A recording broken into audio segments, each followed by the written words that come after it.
Aquí vemos, bueno, unos símbolos y el título es ya muy directo. 2031 es el nuevo pacto.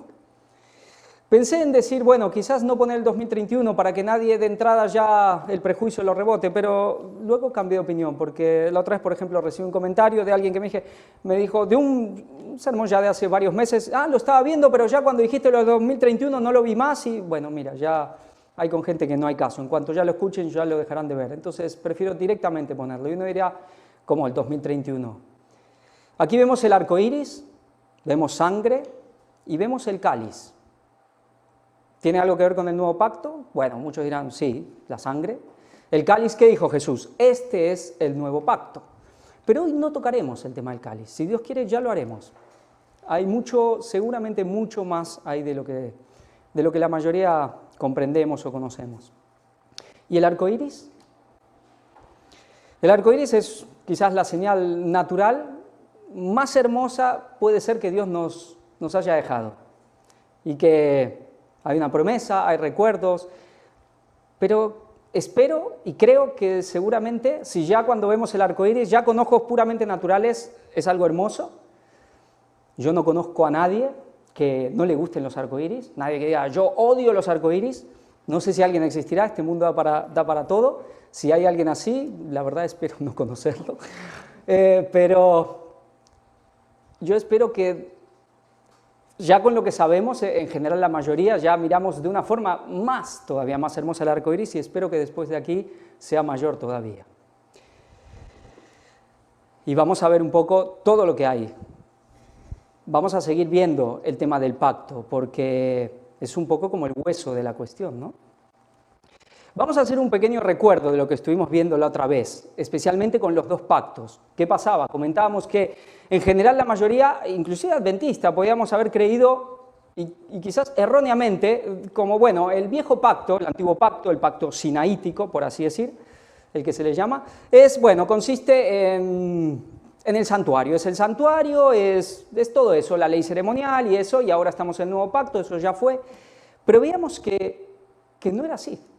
Que sí, como decía Carta a los Hebreos en el capítulo 9, que el antiguo pacto también tenía un santuario. ¿Nosotros tenemos un santuario? Sí, pero en el cielo. Pero que Ellen White nos dejaba muy claro, los términos del antiguo pacto, del primer pacto, del viejo pacto, eran obedece y vivirás. Y el nuevo pacto estaba basado en el perdón de los pecados, en la gracia, en la fe por la cual Dios nos pone en armonía con la ley. Siempre la ley es la base del pacto. Pero que en realidad hay un pacto. Y vamos a ver desde dónde viene, ya muchos tenemos idea, pero veremos algunas citas realmente son muy, muy maravillosas. Y recordar por qué esa distinción de viejo pacto y nuevo pacto. Recordemos que en realidad no era la intención de Dios hacer ese pacto de obedece y vivirás. Para el hombre hoy es imposible. Eso tenía una especie de correlación y paralelismo con el pacto edénico, si se quiere, ¿no? Que se dio a Adán y Eva, que era obedece y vivirás, pero ellos tenían la capacidad de hacerlo. Nosotros ahora es imposible. Pero eso no era lo que Dios quería. Dios empezó a dar, empezaba a revelar todo el pacto, pero los judíos con premura, rápido, con suficiencia propia, dijeron, sí, obedeceremos, sí, no hay ningún problema. Y ahí quedó, Dios dijo, bueno, ok, muy bien. ¿Y qué pasó? Al cabo de nada estaban adorando un becerro de oro en plena orgía. Veremos este texto, Ezequiel 16, dice, pues así dice el Señor Jehová, yo haré contigo, lo vimos la otra vez pasada, pero lo repetiremos, yo haré contigo como tú hiciste, que menospreciaste el juramento al invalidar el pacto, no obstante yo tendré memoria de mi pacto. Aquí vemos algo, mi pacto, dice Dios, que concerté contigo en los días de tu juventud y estableceré contigo un pacto sempiterno. El pacto eterno, ¿es el mismo? ¿Es mi pacto? ¿Es el mismo? Entonces te acordarás de tus caminos y te avergonzarás cuando recibas a tus hermanas, las mayores que tú y las menores que tú, las cuales yo te daré por hijas, mas no por tu pacto. Yo estableceré mi pacto contigo y sabrás que yo soy Jehová. Aquí vemos que Dios dice mi pacto, que es el que siempre Dios quiere dar y establecer con el hombre. Esa relación de pacto con Dios es en su pacto, pero dice, pero no por tu pacto. Ahí tenemos esta distinción, el pacto de Dios y mi pacto o nuestro pacto. ¿En qué significa mi pacto? Ángel también ya estuvo hablando en la última. Bueno, mira, es como decir, yo pongo las condiciones. Sí, yo voy a ir al cielo, a esa Canaán celestial que tú tienes, a esa Nueva Jerusalén, pero yo digo cómo voy a ir. Yo voy a escoger el camino, yo digo las condiciones, ¿no? Y es como, ¿te parece bien? ¿No? Un poco una cosa muy arrogante del hombre, pero qué fácil es que nosotros caigamos en eso. Entonces, ¿qué pasaba? Como iglesia y como individuos podemos estar en el viejo pacto. No es que, no, ya terminó en la cruz y ahora... No. Podemos estar, es esa relación que tenemos con Dios. ¿Qué hicieron los judíos? Dijeron sí, pero después querían ir a la Canaán, ¿cómo? Adorando un becerro de oro. ¿Acaso no decían Jehová, Jehová? Estos son los dioses que te sacaron de Egipto, decían. Entonces, está el pacto de Dios, donde Él pone las condiciones, donde Él se hace cargo de todos. Él pagó la deuda, Él paga todo. Nosotros solo podemos decir sí o no. Pero después podemos caer en ese engaño y querer hacerlo a nuestra manera. Y ahí ya estamos cayendo en el viejo pacto. ¿Qué tenemos aquí? Quizás algunos reconozcan. Esta es una pintura, de James White, de los primeros tiempos del adventismo, y vemos un poco todo el plan de salvación. Vemos la salida cuando son expulsados del Edén, vemos la muerte de Abel, los sacrificios, ya vemos ahí la última cena, bautismo, atrás vemos la Nueva Jerusalén, y vemos la ley y la cruz. ¿Cuál está en el centro? ¿Cuál es el principal? La ley que viene de un árbol de la vida, pero ¿no es la cruz el árbol de la vida? ¿Cuál es el detalle principal, el centro de este cuadro? ¿La cruz o la ley? La ley, ¿no?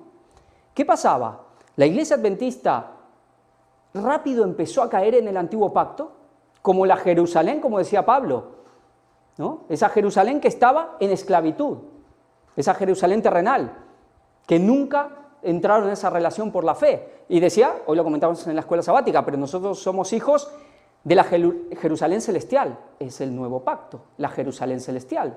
Representa, entonces, 2031. ¿Dónde vamos a estar en 2031? Por lo menos a finales de 2031. ¿Qué pasaba con la iglesia adventista? Pues estaba cayendo en picada de cabeza al viejo pacto. Estaba cayendo de la gracia. Al obedece y vivirás. Y si alguno estudia lo que pasó en ese tiempo, así es. ¿Qué tuvo que hacer Dios? Vemos aquí, ¿no? Una foto muy antigua. Minneapolis, 1888. En el primer tema de tercer a cuarto ángel, dije que, si Dios quiere, tocaremos. No es que acá hablaremos en profundidad, pero es muy interesante, porque hoy este mensaje también se está pervirtiendo en gran manera. Ellen White dice que aquí comenzó la luz del cuarto ángel, que aquí comenzó la lluvia tardía, pero es verdad que algo pasó. Como dice la Biblia, la verdad sería detenida. Algo pasó, que esa lluvia no pudo ser. Veíamos, Jesús podría haber venido, pero no vino. Esa lluvia quedó en gotas. ¿Por qué? Pero Dios, ¿qué tuvo que hacer cuando la iglesia estaba cayendo en el viejo pacto? Cuando estaba perdiendo de vista la cruz. Pues tuvo que ponerla en alto otra vez, ¿no? Tuvo que poner el mira y vivirás, cree y vivirás. Dios tuvo que levantar la cruz, se dio un mensaje, justificación por la fe. Ese mensaje es verdad que los hombres más prominentes resistieron, pero no es cierto, como dicen algunos, no, la iglesia ahí ya apostató y ahí ya fue Babilonia y nunca se aceptó. Eso es que no tiene ningún sentido. Cualquier persona que toma un libro de doctrinas adventistas, inclusive bastante antiguo, ve que la justificación por la fe, tal como tiene que estar, está ahí como una doctrina adventista, pero hubo mucha resistencia y por eso esa lluvia tardía fue detenida y por eso ese comienzo de la lluvia se dio, pero mucho más adelante. Esa generación, ninguno la vivió. Cuando decimos que empezó la lluvia tardía ahora, 2001, 11 de septiembre, pero hay algo ahí. Somos realmente los que hemos tomado el testigo, los que seguimos la línea de esto que fue en 1888. Justificación por la fe es el corazón del Evangelio, es nuestra salvación, sin duda. Y hay algún mensaje, hay algún alguna voz que esté enfatizando más en el nuevo pacto, en esa llaga, en esa sangre, que este ministerio? Pues obviamente no. No hay mensaje más cristocéntrico que este mensaje del cuarto ángel. Y aquí vemos ya el cuadro posterior de James White. Este no llegó a verlo en vida porque él murió antes de que pueda ser pintado, pero Ellen White y sus hijos se ocuparon de cumplirlo. Y ahí vemos la cruz dominándolo todo, atrás la Nueva Jerusalén, ya la ley, y no quiere decir que la ley la rechacemos, pero ya vemos un mensaje cristocéntrico. Ahora es interesante, este cuadro en sí se pintó en 1881, que fue cuando murió James White.